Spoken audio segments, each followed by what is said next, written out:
बाजार में इन दिनों अजीब सी बेचैनी है। एक तरफ शादियों का सीजन दस्तक देने वाला है तो वहीं दूसरी तरफ मिडिल ईस्ट में जारी तनाव ने निवेशकों की रातों की नींद को उड़ा दिया। आलम तो ये है कि बाजार अब किसी आर्थिक डेटा से ज्यादा ट्वीट्स पर नाच रहा है। कभी सीजफायर की खबर आ जाती है तो बाजार झूम उठता है और अगले ही पल युद्ध की धमकी उसे धड़ाम कर देती है। पिछले एक महीने में हमने सोने चांदी की कीमतों में बड़े स्तर पर उतार चढ़ाव देखा है। जहां एक महीने पहले सोना आसमान छू रहा था तो वहीं अब यह कुछ सस्ता हुआ, लेकिन पिछले एक हफ्ते में फिर से इसमें बढ़त देखी गई। ऐसे में आम आदमी से लेकर बड़े निवेशकों तक सब उलझन में है कि आखिर करें तो क्या करें। क्या यह खरीदने का सही समय है या फिर नहीं? अभी और गिरावट का क्या इंतजार लोगों को करना चाहिए? अगर आपके भी ऐसे ही सवाल हैं तो वीडियो को लास्ट तक देखिए, विस्तार से हर सवाल का जवाब देंगे। नमस्कार, आपके साथ मैं पल्लवी रविंद्र सिंह।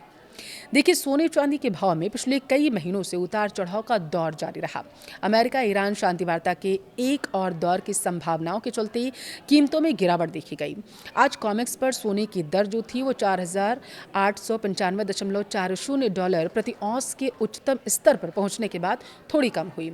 आज MCX पर सोना जो था वो 1,54,757 दर्ज किया गया था और शुरुआती कुछ ही मिनटों के भीतर 1,54,575 रुपये के स्तर तक ये पहुंच गया था। अब गुड रिटर्न्स की वेबसाइट को अगर हम ध्यान दें तो 24 कैरेट 1 ग्राम गोल्ड का भाव लगभग बताया जा रहा है कि वो 15,535 रुपये है। वहीं 1 किलो चांदी का भाव 2,70,000 रुपये के आसपास बना हुआ था। सोने चांदी के दाम में ये गिरावट क्यों आई है? एक्सपर्ट्स इसके पीछे क्या राय दे रहे हैं? चलिए अब ज़रा इसे समझते हैं, क्योंकि 4 कारण यहाँ पर प्रमुख माने गए।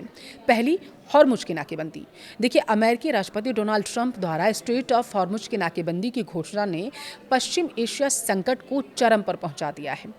दूसरी, अगर हम बात करें वार्ता की विफलता, अमेरिका और ईरान के बीच शांति वार्ता में कोई प्रगति अभी तक नहीं हुई है और यही वजह है कि निवेशकों में डर जो है बढ़ने लगा है। तीसरा, इक्विटी मार्केट में गिरावट।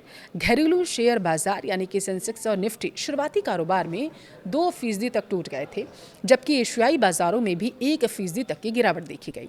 चौथा कारण, रुपए की कमजोरी। देखिए, सोमवार की अगर हम बात करें, भारतीय रुपया अमेरिकी डॉलर के मुकाबले 55 पैसे कमजोर पाया गया था। 93.28 के स्तर पर यह खुला था। अब इस पर एक्सपर्ट की राय क्या है इस पूरे मामले को लेकर के, जरा वो बताते हैं। देखिए, एक रिपोर्ट के अनुसार ये जो मैं आपको अभी बताने जा रही हूँ इसे आप डॉलर के हिसाब से समझिएगा।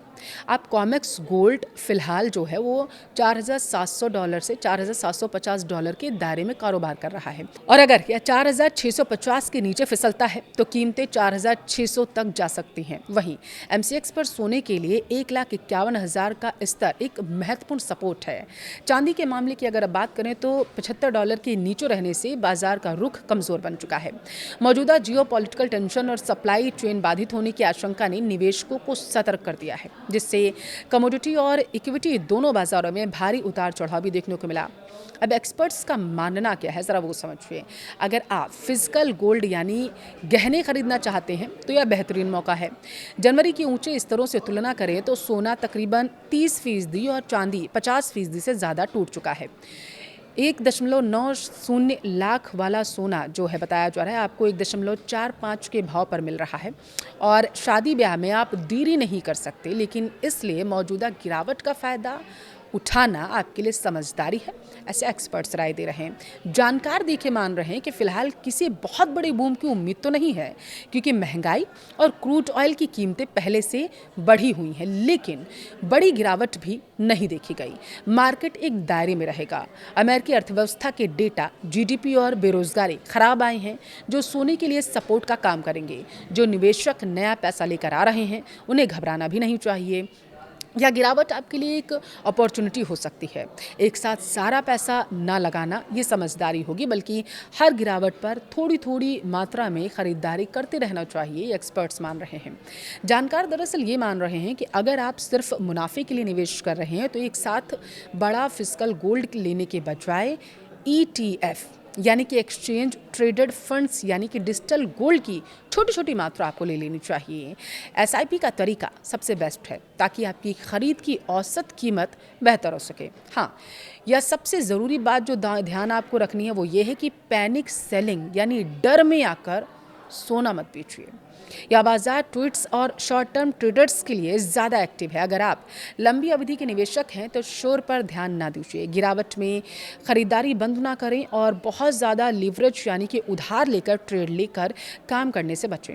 एक्सपर्ट्स का दरअसल मानना यह है कि बाजार फिलहाल बाय ऑन डिप्स यानी कि गिरावट पर खरीदारी का है। शादियों के लिए फिजिकल गोल्ड खरीदने वालों को डिस्काउंट का फ़ायदा उठाना चाहिए, जबकि निवेशकों को चांदी के मुकाबले सोने पर ज़्यादा भरोसा दिखाना चाहिए।